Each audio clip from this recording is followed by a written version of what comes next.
Good morning, guys. Welcome to another podcast episode. Tuesday, Monday. It's Monday. You guys are watching this on Tuesday. Hope you guys had a beautiful weekend. Hope you guys spent some good time with family members.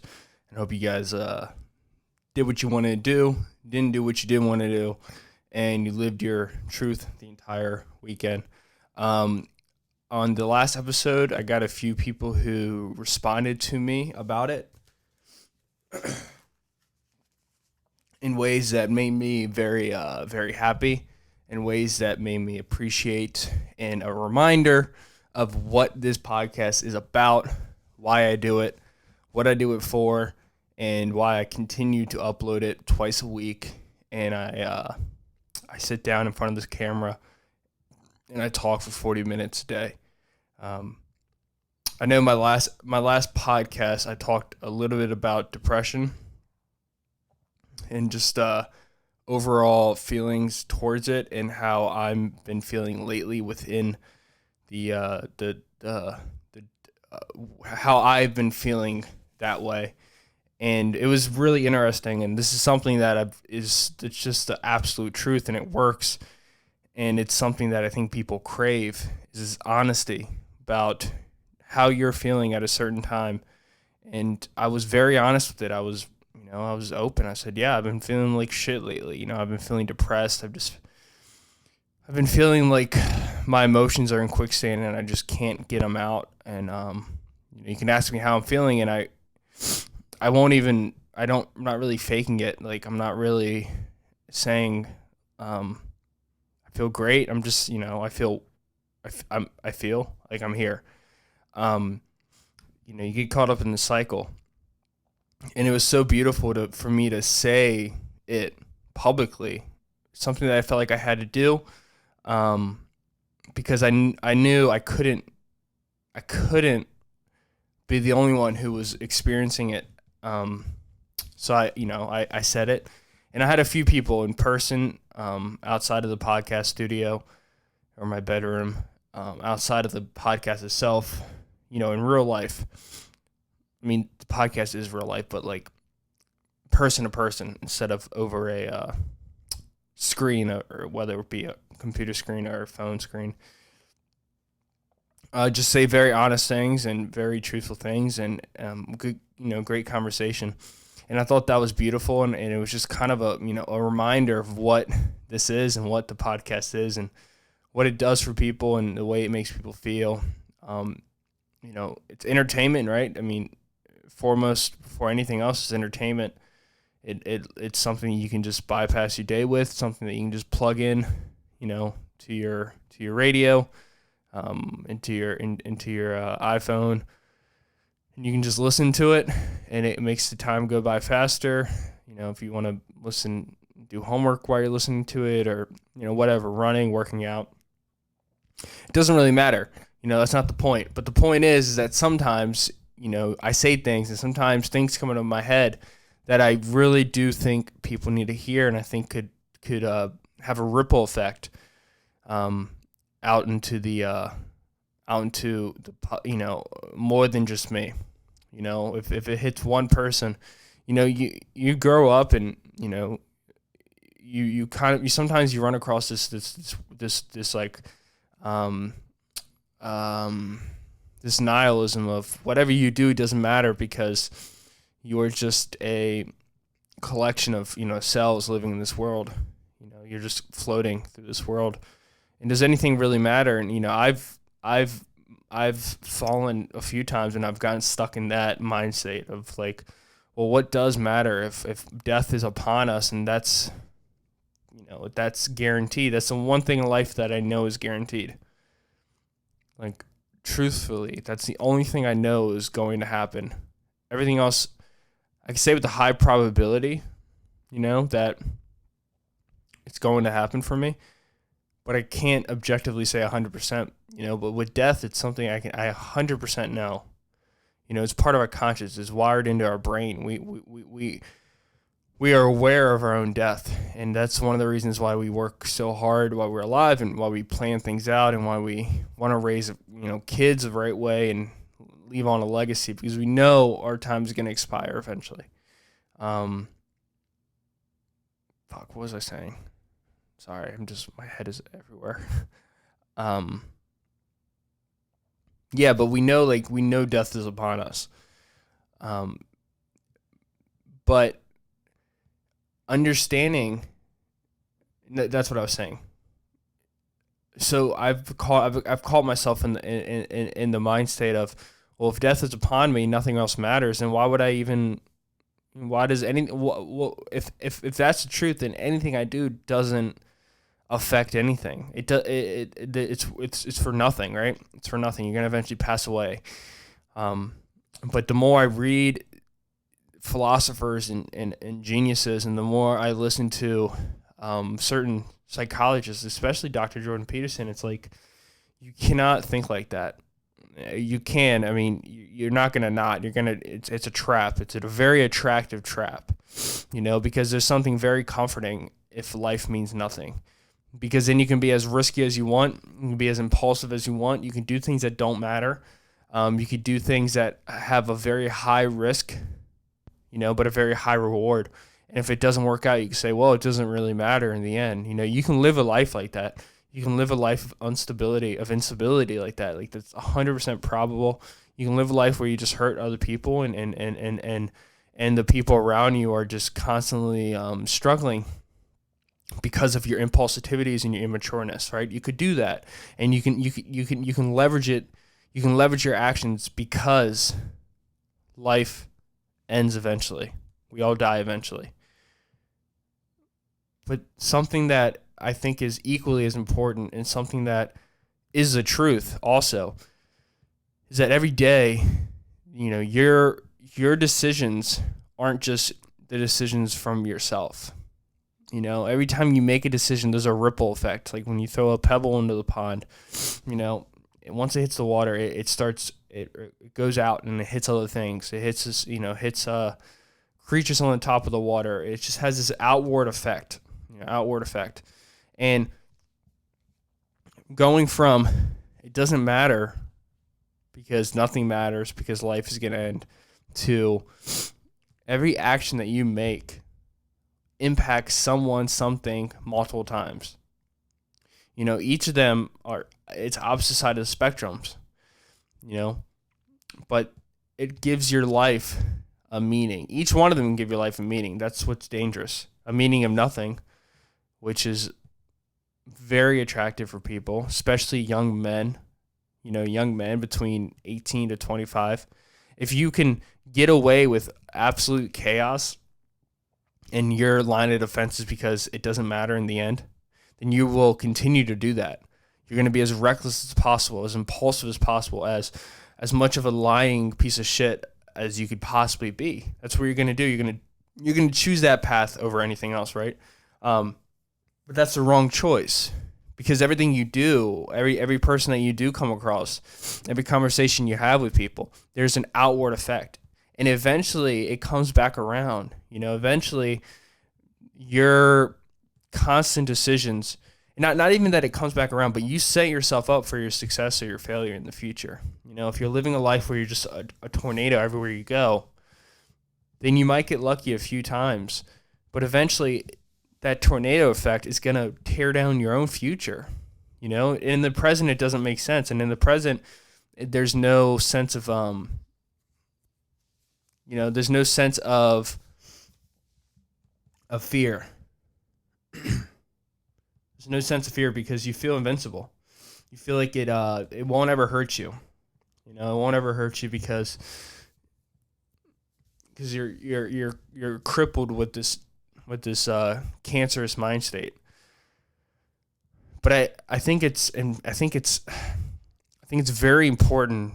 I know it's very important to constantly fight that fight when you are feeling down and you are feeling sick, mentally, and you're not feeling too well, and you're starting to question life and your being of alive. Honestly, I think it's very important when you are questioning those thoughts to fight it hard and really not just fight it like physically, but like break down the thoughts, have those emotional talks with yourself, talk to other people, experiment with why those thoughts have occurred in your head.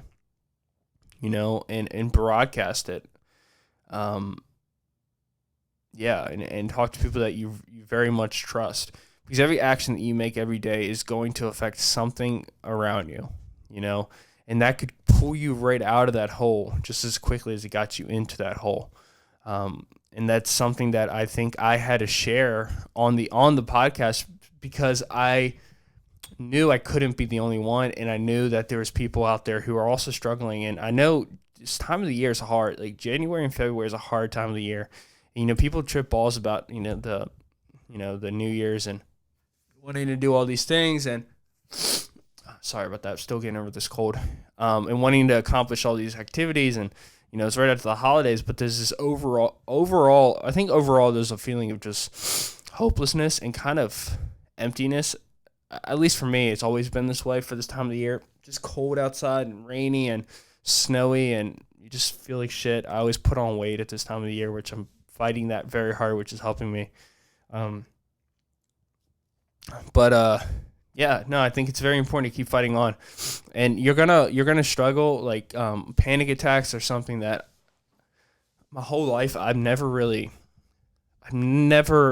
been one to accept panic attacks as something. Like I distinctly remember times in my life like just denying anxiety, like an idiot, like a dumbass, like saying anxiety is just a mind state. Like, it's embarrassing to even say, but I have definitely thought like that. I've thought like so bullshit. One of the reasons why I started reading so much is because I didn't like that ignorance that I was carrying around as a shield for my lack of knowledge. That's what I was doing. I was carrying around this like prove it to me it's a real thing. It's like, no, you're just a bitch and you can't get over it. It's like, no, that's not true. And it's so hilarious, because I'm someone who suffers from not frequent panic attacks, but when I do, they're very aggressive and violent. And they're very hostile, and they're very self-harming, they're very dangerous. I physically will I will punch myself in the head repeatedly. I will use objects to, puncture myself and to hurt myself, and that's just physically, and I've thrown chairs and shit. That's just physically. But mentally, I put myself through hell and back. I get in there and I fucking tear myself apart. I tell myself how much of a worthless piece of shit I am, how those people who I've hurt deserve to kill me, and I shouldn't be ever allowed to speak to them again. And I refuse to ever forgive myself, which is something that I've only recently done. I've started to forgive myself, and it's a dangerous place to be. And what am I? I mean, why am I even saying this? Is because I want you to know that it's okay to feel these ways. It's okay.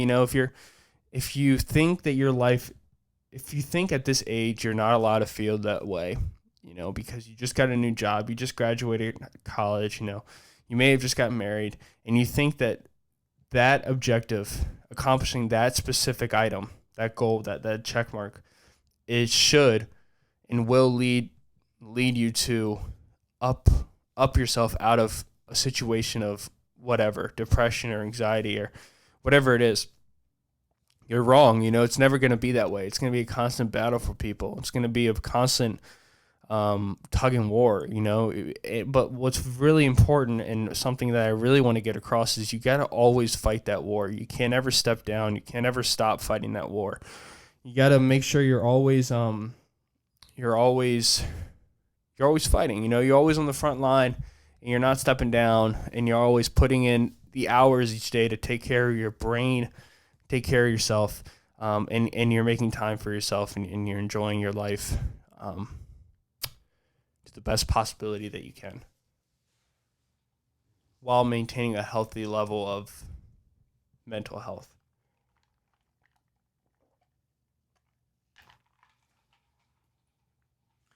You can take, I know a lot of people, I have friends that take drugs that alter their reality. And although I've never done them, I'm not a critic on them. I understand that they do work. But one thing that I think is kind of crazy is you as a person, not using drugs, psychedelics especially, you can alter your reality by just making slight changes. And sometimes it's all you need. Sometimes you just need you just need to shake it up a little bit. And it's so neat, it's so interesting because you can do that just by doing a few things that are different. If you want to alter your reality a little bit so that it's a more productive day, to change your brain up a little bit, you can do things by like drinking a less cup of coffee. That's going to literally change your view on the world. It's going to be less chaotic. The colors might be brighter. You're going to be like you're out of a race car for a little bit. You can get to bed earlier, wake up earlier. It sounds stupid, but when I wake up early, I feel really good. I feel great. Like the world feels like it's slower. And I'm talking like 4:30 to 5:30 in the morning. And the world itself feels like you're like one of the only 100 people walking into the universe, And then by the time 8 a.m. comes around, you feel like you're just part of this cycle again. So that's another thing you can do. You can get up earlier. You can go to bed earlier because you feel like you're getting a jump on the world. You feel like you're hibernating before everybody else even has a chance to think about going to bed. That's something I wish I could do, but for work, it's pretty much impossible for me to get to bed by 10:30 when you get off at 10 p.m. You can hydrate yourself. You can drink more water. Drinking more water is going to make you feel more alive, especially if you're someone who doesn't really drink any water. That's going to have an immediate change on your outcome of your life. You could change up your diet, decrease your carbohydrate intake so your blood pressure isn't spiking all the time. Have like a higher fat, higher protein diet. Maintain a diet throughout the week that's a good, healthy mix of food. Fast for a little bit. Don't eat until noon. There's so many things that's going to clear up your mind.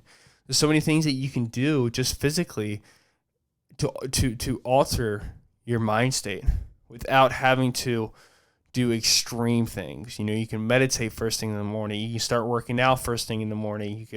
You can give yourself an hour a day to like go to the library and read a book for an hour. There's so many things that you have the power to do that you just have to make the conscious decision to apply yourself. And it will work. You just got to do it on a consistent basis. You just got to do it every day.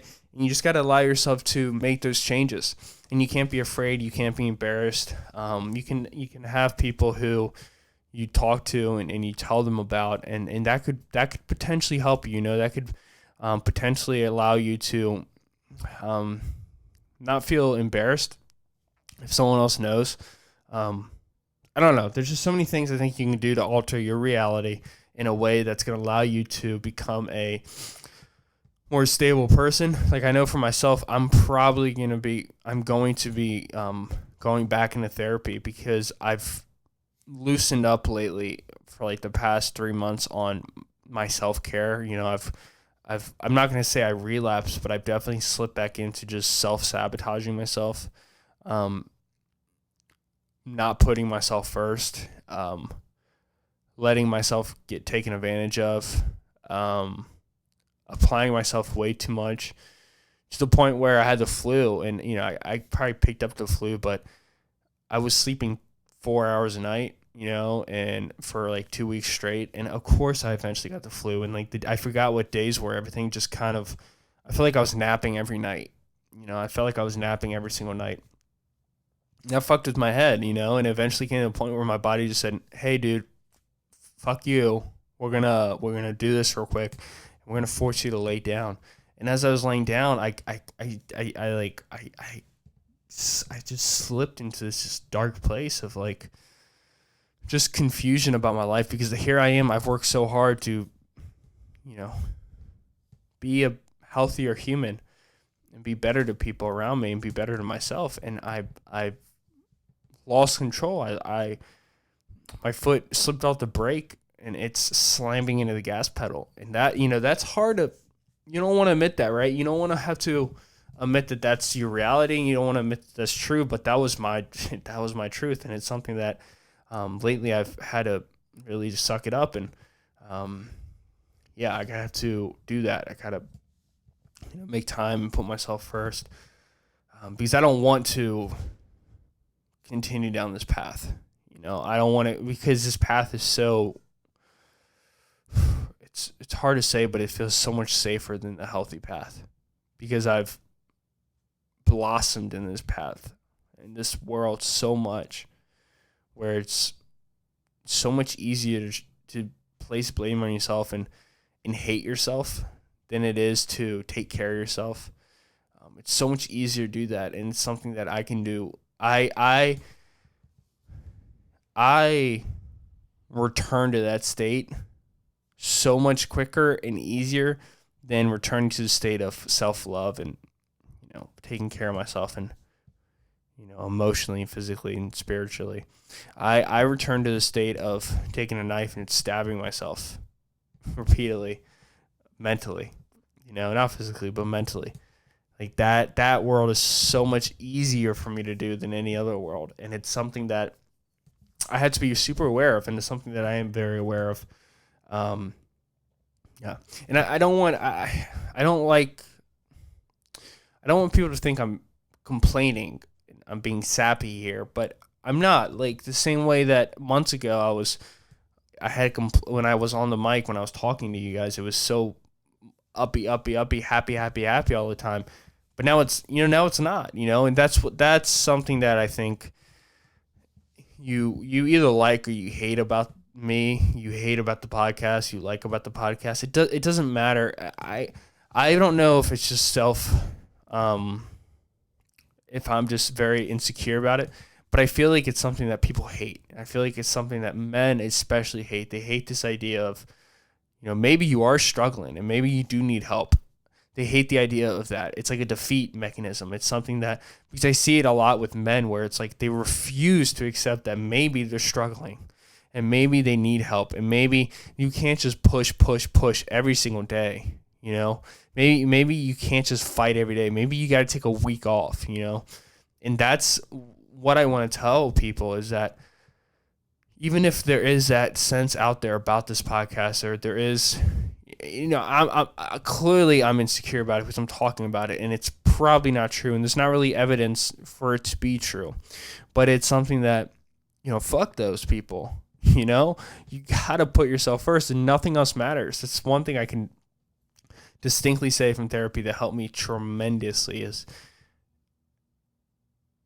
if you want to help people, if you want to live a life that you're proud of, dude, you're not going to ever do it by not putting yourself first, because in order for you to raise a family, or in order for you to develop a healthy relationship with somebody, you have to be honest with them. And the only way you can be honest with people is if you're truly honest with yourself.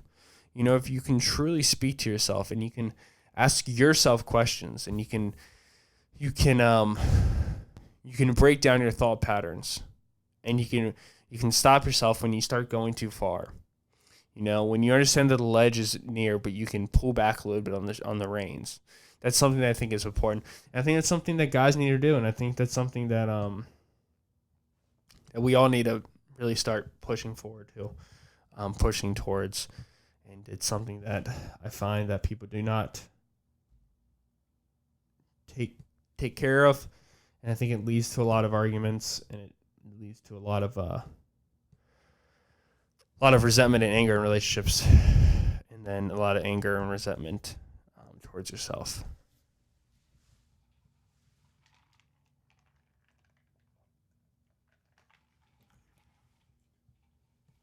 But besides that, it's been a good weekend. Hung out with Taylor, got away for the weekend. We just kind of relaxed. I haven't been to the gym for like a week, and I finally went back today. Had a good time. It was kind of becoming an obsession, and I had to lay off it a little bit, because although I love the gym, what I don't love is having to feel like I have to go to the gym, and I can get into that that mix very quickly. And I was like, nah, dude, fuck all that shit. We're not doing that. I finished up another book. I think this book I finished in like a week. Not even. It's like it felt like 5 days. This book is called Brain on Fire by Susanna Callahan. And I had, at the beginning of the year, I wanted to read 12 books. That was kind of my goal. I wanted to read 12 books. I thought it would be, I don't think years ever went by where I read 12 books. Maybe at the end of last year where I read all these. 1, 2, 3, 4, 5, 6, 7, 10, 11, 12. Yeah, actually just about 12 books. Maybe 1 or 2 thrown in there. Sorry, guys, I'm still kind of sick. But my goal was to read 12 books this year, and it's February, and I've already read 1, 2, 3, 4, and then I read the autism book with Taylor has right now, and I'm reading this book called Why We Sleep, and it's incredible. The guy who wrote it, Matthew Walker, is a Ph.D. I don't think that makes you a doctor. Maybe I'm not too sure. I think I've been in college now. If I went to class every semester, I've been in college for 6 years now. I think I'd be working on my PhD, about to graduate with it. That's how long I've been in college. Guys, only go to college if you are ready to go to college. Otherwise, you're wasting your fucking time. Don't go. But it's a really good book, and it's talking a lot about like REM and like rapid eye movement and non-REM and caffeine and like. So there's this neuroreceptor called God damn it. Oh, I shouldn't be talking about things I don't know. Aerospin, something like that. Basically, what this neuroreceptor does is it puts your body to sleep. It builds up inside of your brain, and then once a certain point comes, it's lined up with circadian rhythm. So around like 11 p.m., it builds up to its max point, and it's like it's like, at like amusement parks, they have like that big bucket of water on top of like a water park area. And once it fills up too much, it just eventually spills over. That's kind of like what this neurotransmitter does for sleep. It lines up, and once it builds up so much, it releases, and it just floods your brain. And that's what puts you to sleep. And like, when you're really tired and you're like watching a movie, your eyes start to like roll back in your head and you're falling asleep. That's what this neuroreceptor does. But it's a really interesting book because it explains like what caffeine does and like why caffeine will keep you awake for a longer period of time. And it's basically like this neuroreceptor is covered up and like pushed back with caffeine inside of your body, because it's caffeine's a psychotropic drug. It alters the level of your thinking. It changes your brain chemistry. It changes your brain. Which I don't think people really realize. Like, they accept caffeine as just like an energy thing, but no, it literally changes who you are. It changes your personality. But it's interesting reading it, and it talks about chemically what happens is like, well, caffeine builds up against that sleepy. Oh, I sound so smart. That sleepy neurotransmitter, and it pushes it away. It kind of like it barricades. Like if someone was underneath that bucket at the water park and was like pushing it up against, and it couldn't spill over. That's what caffeine does. It delays the effect. But as someone's holding the water bucket up, there's water still being poured into it. So that neurotransmitter is still being flooded to the area. And that's why you get the caffeine crash eventually. When you're delayed so much and you drink so much caffeine, it eventually wears off. And I think caffeine has like a half-life of, I think it was like 9 hours or 7 hours. So it eventually is going to have to wear off on you. And then that's what the caffeine crash is. It's even twice as hard because you have the twice buildup of that neurotransmitter, and the caffeine dies out, and then it just floods even twice as hard into your fucking brain. And then you like are absolutely sleepy. But I thought it's a really cool book. And I'm only like in chapter 4. So I'm only like 60 pages into it.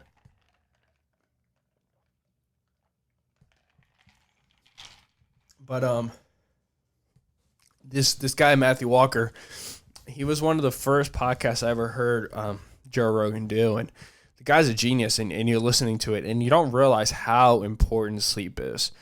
You don't realize how it is the backbone of your life. How you will go crazy if you don't sleep a certain amount of time, and how, like, so as he was explaining it is when you're awake, your senses are being used, and so vision's coming in, sight's coming in, smells coming in, touch is coming in, and it bounces back and forth to your brain. I sound like an idiot, but whatever. And they're bouncing back and forth to your brain. So things are coming in, but then they're also being interpreting. They're being interpreted in your brain and coming back and just kind of going back and forth. And that's when you're awake. When you're sleeping, you hit the cycles of REM and non-REM. And during REM, your body's paralyzed, like your muscles are shut off, and your eyelids are moving. You're dreaming. You're having these visions in your head. But what's really cool is that so when you're waking up, you're interpreting and you're breaking down things all the time. But when you're non-REM, so non-rapid eye movement, so NREM, as it's called, you are taking in thoughts from your day, but you're not breaking them down into anything. You're just letting them sink into your head, and you're thinking about them, and you're kind of taking your day and breaking it down. You're trying to figure out things, and like, so when you're studying and you go to bed, like you're looking even farther into those thoughts. And then when you're in rapid eye movement, you're taking in the thoughts and you're dreaming them all out. You're taking in this thought of, oh, there's a blue sweater that I saw earlier in the day, but then you're taking it in, and then you're going into like this different world about the blue sweater, but the reason why, you're in a paralysis, like your arms don't work, your body doesn't work, is because you don't want to act out those things because it could be dangerous for your environment. And I haven't got too far into it, but I think that's what sleep paralysis is when you wake up during REM, but your body's still shut off, it's still paralyzed. And that's because I think sleep paralysis, you wake up and you can't really move your arms. You're just kind of strapped in your bed. So I think it's like you're waking up during REM, which wouldn't make sense. But it's a great book, and I'm enjoying it very much. And then this book right here, Brain on Fire, was just it's a real life story about this woman who has this month of madness, as the book says. And it's an incredible book. It's really, really good. She's a great author, and it just kind of, you read it, and it's just, it hooks you in from the beginning. And apparently there's a movie. I haven't seen the movie, and I'm most likely not going to see the movie unless, somebody wants to see the movie with me. Just because, I don't want to. I looked at the movie and it doesn't have like good Rotten Tomatoes at all. It's like apparently pretty bad, and the book was so good, and I don't want to have that like dumbed down in my head. But yeah, guys, I'm probably gonna end the podcast here. I know this is a really short podcast. It's only like 32, 33, 34 minutes. I don't know. I have a lot of stuff I have to. Homework is building up quickly. I have this one class, business communications, where it's just project after project after project after project, and it's just kind of exhausting. And I have to take like this Excel class, which is kind of stressful because there's not like a grade. You just kind of pass or don't pass like this Excel test. So it's something that I just need to kind of buckle down and just do. Yeah, I don't know. Just busy just busy. But yeah, I don't really have too much more to say. I really wanted to speak about the first half of this, like the first 20 minutes of this. I really want people to hear that. And I want to say thank you to people who have been reaching out and have been being very honest with me and telling me about their experiences and, dealing with insomnia and dealing with anxiety attacks and panic attacks. And especially for men out there, I've had people DM me saying I've had I had that rating on Apple Podcasts. This podcast is really for men, because it's not intentionally. It was never intentionally just for men, but I think it's I'm a man and I speak to men, and I think men struggle very hard I don't know about being emotional, because once a guy is emotional, they are very good at it. But I think they struggle being honest with themselves enough to open up to the world, and to open up into their own world within their own head, which is something that is scary as shit for both sexes, males and females, but especially for men, because it's just this idea of refusing to be soft. You don't want to be soft around other men, and it's really crippling, and you can see it, and you experience it every day, and I know girls out there crave that connection with their boyfriends, with their guy friends, or whatever it is, but guys struggle so hard with being honest with themselves, and it's so much easier to just kind of push people away than to admit that maybe you're at fault here, and maybe you need to fix your path. Maybe not everything is everyone else's fault.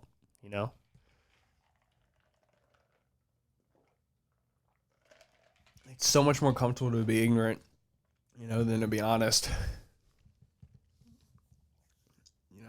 And I know that's not good, and I think it's needs to be changed, and I'm doing the best I can to promote that to people, to men out there, to girls out there, to anybody out there. Yeah, but I'm gonna go ahead and end this podcast here. I hope you guys enjoyed it. I hope you guys took something from it. There's gonna be another episode up on Thursday. I have to hit the books hard. Got some studying I gotta do, some busy work I gotta do. If you guys are still here, still listening, please let me know what you guys want to hear. I have a few ideas I want to do with guests coming on in the future, but let me know if you guys have questions or anything. Reach out to me on YouTube or whatever. Reach out to me on Instagram, and I will ask you guys to ask me questions. If you guys have anything that you guys want me to talk about specifically, if you guys want to hear like any certain subjects, if you guys want a guest to come on again, I'm going to have my parents on sooner than later. I have a lot of questions I want to ask them about. Probably going to have my sister on, and my girlfriend on again, maybe Charles on again. But just, you guys have anything that you guys want to hear from me specifically, just go ahead and reach out to me. I'm totally down to talk about whatever. But there will be another episode up on Thursday. Pumping these out, and I hope you guys are enjoying them. I hope the quality's still up there. I want to upgrade my mic here soon, so I can get a really nice mic for you guys, so you guys can hear it a little bit better. Just kind of trying to balance everything out with work right now. Once I'm going to use that tax return money and upgrade the studio a little bit, probably get better lights, get a new table, get a new mic, get 2 new mics, maybe water my flowers a little bit. But yeah, that's the plan for the future of the podcast. I might be doing like clips here. I might like take clips of each video and put those out as separate videos. Hopefully gain some traction that way. Those have a higher chance to go viral. Not that I want to go viral, but I want to get people hooked onto the podcast. But if you guys have made it this far in the episode, thank you so much. Please leave a like, comment, subscribe, hit that notification bell. Follow me on Instagram, Mike R Labs. You guys can check on my Facebook if you want to, but just make sure you like, comment, subscribe on YouTube. Also, it's available on all podcast platforms. So if you guys, Apple, The Michael Lab Show, Spotify, The Michael Lab Show, Libsyn, Libsyn, and it'll take you to all my links there. Please leave it a 5-star rating on Apple. Please leave it a written rating too. That helps me a lot. Those mean the most too. I have like 20 of those, and everyone there is beautiful, and I appreciate this constant support I get there. But yeah, I don't think I really have too much to cover. I don't really have too much I can think about getting across to you guys. But it's a new week. I know it's a little depressing out there weather-wise, but kick the week in the dick. Have a good day. Tell the ones that are around you that you love them, and make sure you keep on taking care of your own brain. It's the only one you got. It's the only one God gave you, your parents gave you, or whatever you believe gave you. I'm going to catch you guys in episode 64, I think 63. Have a beautiful day. Peace out, guys. See ya.